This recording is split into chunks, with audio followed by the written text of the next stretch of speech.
All right, so get ready because we're going deep today into a story where rescuing children meets some pretty intense contradiction. Yeah, sounds intense. It really is. We're talking about Sam Childers. You might know him as the machine gun preacher. Oh, yeah, I've heard that name. Yeah, his life is this wild mix of faith and violence, but all centered around saving kids in war-torn Sudan. It's interesting. Like, right away, you see this paradox with Childers. For sure. He's totally devoted to rescuing these kids from horrific situations. I mean, unimaginable things, but then his methods, Yeah. using guns and getting involved in actual combat, it's jarring, you know? Yeah, you're right. It makes you ask, is this guy a true force for good? Is he a visionary? Or is this just another charismatic manipulator, a grifter who's figured out how to make himself look good? It's a good question. We've got tons of sources for this one. Articles, film reviews, biographical stuff, even FBI raid reports. It's a lot. Wow. So let's try to make sense of it all and see if we can answer that question, grifter or gifted. I'm ready. Okay, so to really understand Childers, we got to start with his past. Okay. I mean, talk about a transformation story. We're talking troubled youth, battling addiction, in and out of trouble, even spent some time with the Outlaws Motorcycle Club. Whoa. Yeah, not exactly the typical path to becoming, a savior of children. Right. But then 1992, everything changes. He finds Christianity. Huge turning point. Yeah, 6 years later, he's working construction in southern Sudan and stumbles across the body of a child totally torn apart by a landmine. Oh, God. Yeah. Childers says that was the moment he felt the calling to build an orphanage there. I see. So 1998, he starts Angels of East Africa, an organization dedicated to rescuing kids from the LRA. The Lord's Resistance Army. Right. Infamous for kidnapping, forcing kids to be soldiers. Just awful atrocities. Yeah, brutal group. And this is where that machine gun preacher thing comes in. Oh, right. At first, Childers hated that name. Really? Yeah, you can imagine, hi, I'm Sam here to help, and oh, by the way, I've got this arsenal. But he eventually saw how powerful that name was from a marketing standpoint. Oh, yeah, it definitely gets your attention. Totally. It became synonymous with his mission, and as we'll see, really shaped how the public saw him. Interesting. So beyond that sensational image, let's look at what Angels of East Africa actually does. All right. What's the scope of their work? All right. I mean, what's he actually doing over there? So they've built a bunch of orphanages, rescued thousands of children from the LRA, providing food education, even drilling wells for clean water. Wow. They've built schools, too, in South Sudan, northern Uganda, and Ethiopia. That's amazing. Hard to deny he's making a real difference in these kids' lives. Definitely. But there's this big caveat. We've already mentioned his methods. Yeah. This isn't your typical charity work. Right. This is arming himself and fighting right alongside the Sudanese People's Liberation Army against the LRA. Wow. This is where the controversy really starts. Some people see him as a hero, a guy willing to do whatever it takes to protect these kids, but then others are completely against his use of violence. I can see that. Yeah, they question if it even works and whether it's ethical for a man of faith to be doing this kind of thing. Right. And his critics, they don't hold back. They say violence just creates more violence, that it's not a long-term solution, and that it could put the kids he's trying to protect in even more danger. Oh, wow. Yeah, it's a really tough question. Can violence ever be justified? Especially when you're talking about protecting children. I don't know. But Childers says that God guides him, that he's going to protect these kids no matter what, even if it means using guns. Powerful conviction. Yeah. But that same unwavering belief has also led to some serious accusations. Oh. People say he's mismanaged money, exaggerated stories for personal gain, and used weapons recklessly. Oh. And we're not talking rumors here. In 2014, the FBI raided his home and the IRS investigated him. Seriously? Yeah, but in the end, both investigations cleared him of everything. Wow. But the kind of attention, it sticks with you, especially with articles coming out with titles like Who is Sam Childers and On the Trail of the Machine Gun Preacher, questioning his every move. It makes you wonder. Childers has denied everything, saying he's totally committed to his mission and willing to face persecution for what he believes. Wow, that's a pretty strong statement. Yeah, it's like he's saying, you can attack me all you want, but I'm doing God's work. Yeah. But it makes you think, is he truly a selfless hero, or is there something more complicated going on? Is he a grifter hiding behind this righteous image? Yeah, I see what you mean. It's a question that really gets under your skin. It does. And to add another layer to this already complicated story, we've got to talk about the Machine Gun Preacher film. The movie. Yeah. In 2011, Hollywood decided to tell Childers' story with Gerard Butler playing him. Wow. Talk about getting your story out there. Right. The film did well at the box office, over $3 million worldwide. That's a lot. but critics didn't love it. Only 28% on Rotten Tomatoes. Ouch. So what happened? Did the violence turn them off, or did they see it as exploitative? I think it was probably a mix of things. Some critics appreciated that it tried to show Childers' struggle, but others thought it was too over the top and lacked depth. Even Childers himself has said it's not totally accurate. Classic Hollywood, Yep. right? Take a real story, add some drama and action, and boom, blockbuster. Yeah, sounds about right. But what about the truth? Good point. There were definitely some Hollywood embellishments. They made his faith crisis way more dramatic than he says it was, and obviously they amped up the action for the big screen. Right. But whether it's accurate or not, that film put Childers and his mission on the map. Absolutely. And that brings up another question. Did the film ultimately help or hurt his cause? That's something we'll look at more closely. Okay. Okay, so let's recap. We have this larger-than-life figure, a mission that people either love or hate, and a Hollywood film that may or may not be telling the whole story. Yeah. It all leads back to our main question, grifter or gifted. Right.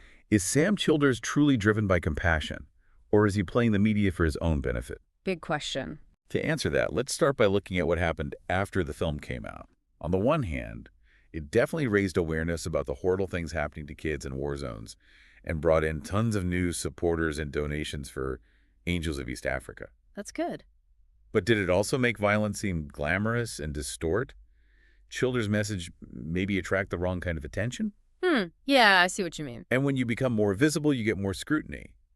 Did the film's success make him more vulnerable to those accusations about money and exaggerating stories? It's possible. Yeah, it's like that old saying, fame can bring you fortune, but it also puts a spotlight on every little mistake, every inconsistency. Right. And it takes us back to those questions about Childers' motives.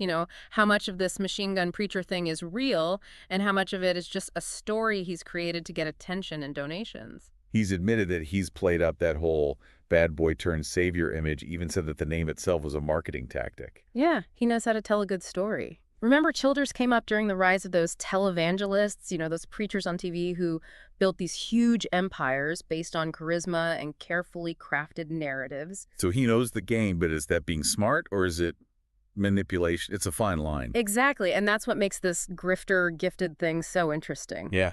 Let's look closer at those accusations against Childers. What are his critics really worried about? Okay, so the biggest criticism is about him using violence. People say that fighting the LRA with force just continues the cycle of violence and could actually put the kids he's trying to save in more danger. That's a valid point. Using violence, especially when kids are involved, brings up some really tough ethical questions. And don't forget about the SPLA, the militia Childers works with. They have their own history of human rights abuses. So he's working with a group that might be just as bad as the one he's fighting. That's what some people are saying. Critics also say that the situation in Sudan is way more complicated than Childers. Makes it seem, they say, there aren't these clear good guys and bad guys. It's a lot more nuanced and messy than that. And then there are those accusations about financial mismanagement within Angels of East Africa. Right. Yeah, that's another big issue. Critics say the organization's finances aren't transparent enough, and that too much donated money goes towards Childers' own expenses and security instead of helping the kids directly. People are also skeptical about his claims of rescuing hundreds of children all by himself. Right, that whole lone hero thing, Angels of East Africa, definitely helps rescue kids. But critics say Childers exaggerates his own role and gives a misleading picture of how those rescues actually happen. They say he often fits into this white savior narrative, downplaying the agency and abilities of the Sudanese people while making himself look like the hero. It sounds like the reality on the ground might be very different from the image Childers projects. I think that's a fair assessment, and when you add in the celebrity and all the media attention, it becomes even harder to tell what's true and what's not. Remember that Machine Gun Preacher film? Even with mixed reviews, it made Childers a lot more famous. Right, and that brought in a lot of money, but it also made him a bigger target for criticism. It's like he's stuck between needing publicity to fund his mission and then dealing with all the scrutiny that comes with that publicity. Exactly. So where does that leave us? How do we balance the good he's done with the controversies, the accusations, the things that just don't add up? Are we left with more questions than answers? It seems like it, but maybe that's just how it is. When you're dealing with real-world situations that are so complicated, there aren't always clear heroes and villains, easy answers, or simple solutions. That's true. But to really understand this, we need to look beyond the headlines and think about Childers' actions and impact in a bigger context, and that means listening to the people who are directly affected by his work. You mean the kids he's rescued, the communities where and the Sudanese people? Exactly. Their voices are so important. We need to know how they see Childers and his mission, how they feel about his methods and his motives. We also need to think about whether his approach can actually work long term. Is armed intervention really a solution to the deep problems in that region? Or is it just a temporary fix, a Band-Aid that doesn't really address the root causes? And what about those allegations of financial issues and him making himself look better than he is? Are those legitimate concerns, or are people just trying to discredit someone who might actually be trying to do good? It feels like we're trying to find our way through a maze with no clear path. We need to look at the evidence, consider every perspective, and try to reach our own conclusions. And even if we end up thinking Childers' methods are questionable or his claims are exaggerated, it doesn't erase the good he's done for so many people. Saving even one child from the LRA is a huge accomplishment. Absolutely. But it's also worth asking if there are other ways that might be just as effective or even more effective in the long run. Maybe approaches that focus on building peace reconciliation and empowering local communities to solve their own problems. Right, maybe the machine gun preacher image, while it gets attention, is ultimately distracting us from finding solutions that actually work. And that brings us back to the core of our question. Grifter or gifted, is Sam Childers really motivated by compassion, by a true desire to help? Or is it all about fame and fortune, a facade to hide less noble ambitions? Or could it be both, a guy with good intentions, but who also gets caught up in his own ego and the attention? That's the question that sticks with you, and it's a question that you, our listener, will have to think about as we go into the final part of this deep dive. Because in a world where charisma and controversy are so intertwined, it's really tough to tell the real visionaries from the master manipulators. So stay tuned as we keep exploring the enigma that is Sam Childers. So we've really gotten into the weeds of Sam Childers, his mission, his methods, all the controversy. But let's step back for a second and talk about why this story even matters. Okay. I mean, even if you're someone who would never even think about going to South Sudan, what makes this relevant to the average person listening right now? That's such an important point because Sam Childers' story, no matter how you feel about his approach, it really forces us to think about some big questions. Like what? Like faith and violence, justice, our responsibility to help people who are suffering. Right. Childers might be working in this really extreme situation, but the problems he's dealing with are things we all think about. It's easy to judge from afar, but what if you were in his shoes? Yeah. Faced with the LRA, the kidnapped kids, all that brutality. Right. What would you actually do? Right. Would you feel like you had to do something, even if it meant using violence like Childers does? Or would you stick to a peaceful approach, even if it might take longer and be less effective? Tough choices. It really is. And it makes you think about how we intervene in situations like this.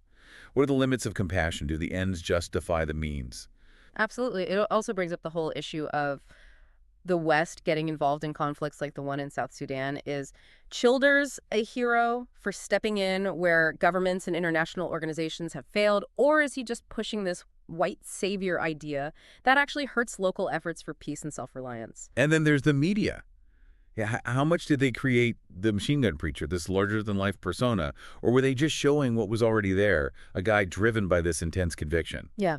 Is Childers manipulating the media, or has he been unfairly portrayed as this caricature by people who don't like his methods? Good question. And then we have to think about accountability, or too. If Childers' ways of doing things are wrong, if he's exaggerating his stories, who's supposed to hold him responsible? The international community, religious groups? Or is it just between him and his own conscience, his own understanding of God? It's a lot to process, a real tangle of ethical and moral questions, and I think you're right, there are no easy answers. Sam Childers isn't some character in a simple story. He's a product of his background, his experiences, his beliefs.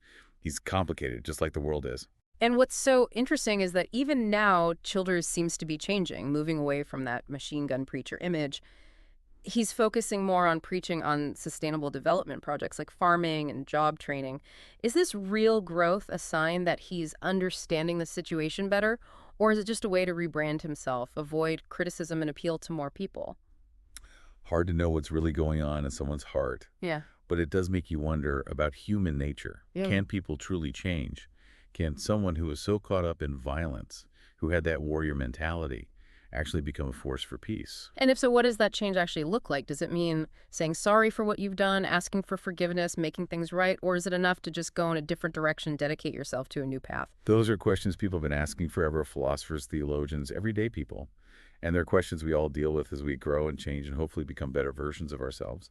You know, after spending all this time immersed in the world of Sam Childers, I don't think we have a simple answer to that grifter or gifted question, but we do have something even better.